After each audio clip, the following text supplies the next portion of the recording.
Hey everybody, this is Chris DiFurio with Keys to the Shop. Welcome to another edition of Shift Break. Today's episode is brought to you by the amazing Ground Control Cyclops Brewer from Voga Coffee. One of the things that we should be looking for in our equipment is versatility, dependability, and something that will help our product truly shine. These are things that you will find in the Ground Control Cyclops Brewer. It is revolutionizing batch brew coffee and more. The SCA award-winning technology is designed to give you an incredible amount of control of the extraction of flavors in your coffee that you might not have ever thought possible. And I've tasted what this machine can do. It's amazing. And the versatility is amazing as well. It's not just a batch brewer, but it can also make batched iced lattes, cold brew, hot chocolate, tea.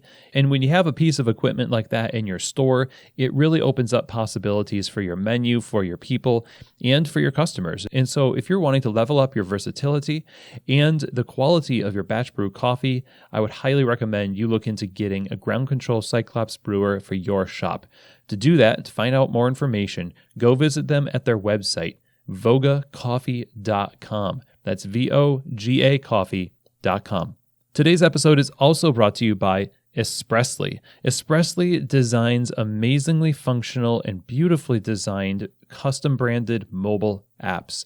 They work with owners of independent coffee shops like you to bring together the convenience of mobile ordering, which is just continuing to grow more and more, with the experience that you want to create for your customers. That's hospitality, that warm, welcoming experience. Their goal is to create a synergy between those two things. This is a no-risk model. There's no setup or development fees. It has a scanner for drive-thrus. It integrates with Square, can print labels, receipts. It stores value in the app, and you also get to keep all the data. So if you ever thought, maybe I should get a mobile app for my business, then I think you need to check out Espressly. Go visit them at their website, espressly.co. That's espressly.co. Okay, everybody. So today I wanted to talk to you about something that is common in the coffee shop, and that is the remaking of beverages. And it's more than just the remaking of beverages that I wanted to talk about. It's the mindset behind why we remake beverages when there's a problem. Obviously, this relates to hospitality. When we look to serve the customer, we are trying to get them a drink that they will enjoy. And in turn, that enjoyment will be associated with our coffee shop. And as a result, they will return to our coffee shop for more enjoyment of a beverage. Okay, it's breaking it down very simply there.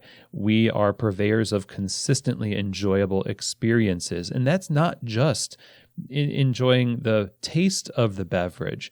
It's enjoying the actual ordering process. It's enjoying the service and the interactions you have and all of that fun stuff. And we could have an entire series of episodes about the total experience in the coffee shop, and maybe we will.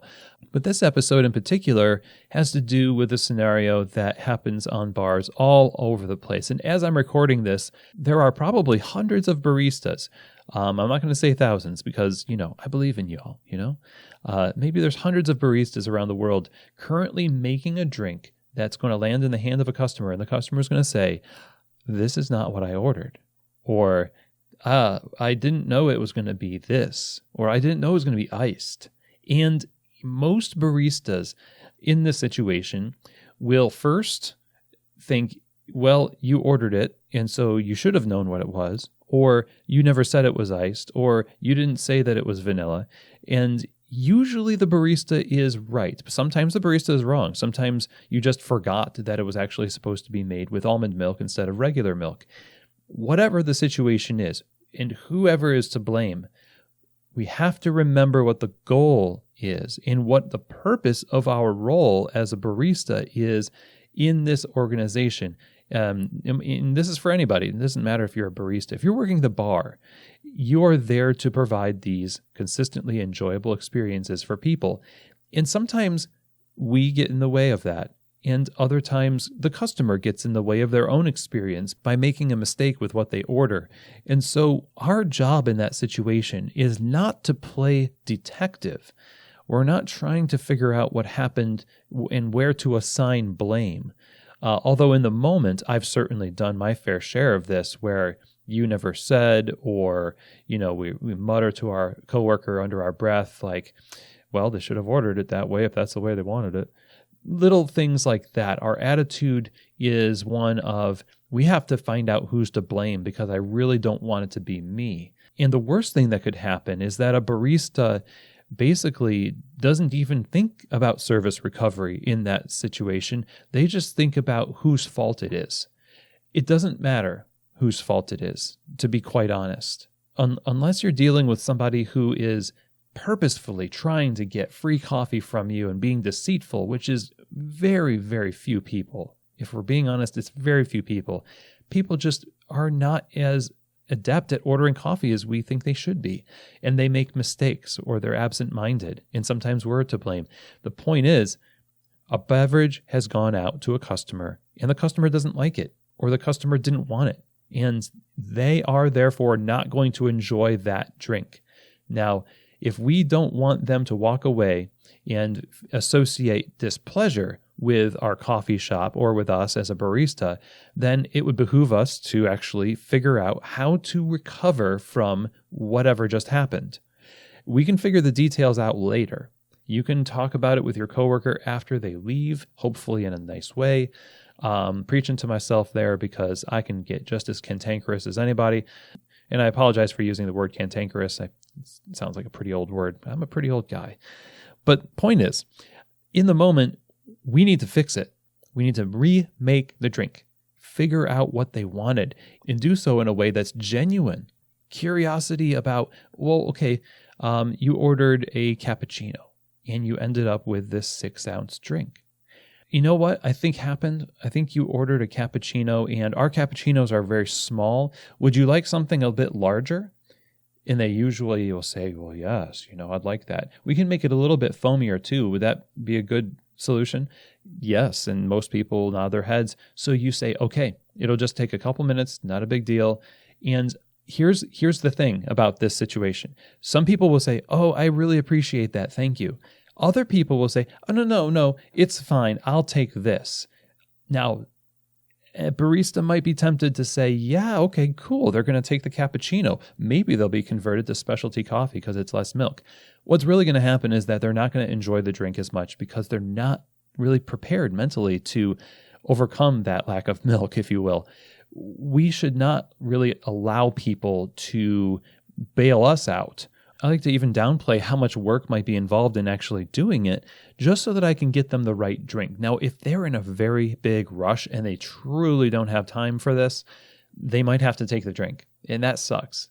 But as much as you can help it, you should be really, I wouldn't say forceful, but energetically solving the problem so that you allay their fears of putting you out. We need to be advocates, even at the end of the transaction, for the customer's enjoyment. It's not always easy. Not everybody is going to be pleasant about it, but we are there to create consistently pleasant experiences for people. And that starts from the time they order to the time they pick up the drink. And again, when something goes wrong at that point, it's up to us to just not figure out who's at fault here, but to figure out what the solution is, do so for the benefit of the customer, and figure out the details about what happened later on. And as we commit ourselves to that, if we just remake the drink and have that attitude of advocacy for the customer and creating those great experiences, then we are truly representing specialty coffee well to the consumer, and we're building great relationships in the process. So, of course, there are lots of different situations, and you've probably experienced this many times as a barista. And if you've interacted with a customer where you've done a great job recovering from a fumble at the end, then you know that it can really endear a person to that shop and to you as a barista. And that's just a good feeling to consistently deliver great experiences. So thank you so much for joining me today on this edition of Shift Break. Stay tuned next week. We have a great interview with the founder of the Barista League himself, Stephen Maloney. He was on the show back in 2018. He is back with us, talk about some really exciting stuff that they've been doing, a new book that they produced. all about planning events. It's really a great episode. So stay tuned for that coming up next week. That's going to be episode 250. And again, I appreciate you listening today. And I will see you here next week on another edition of Shift Break. From keys to the shop.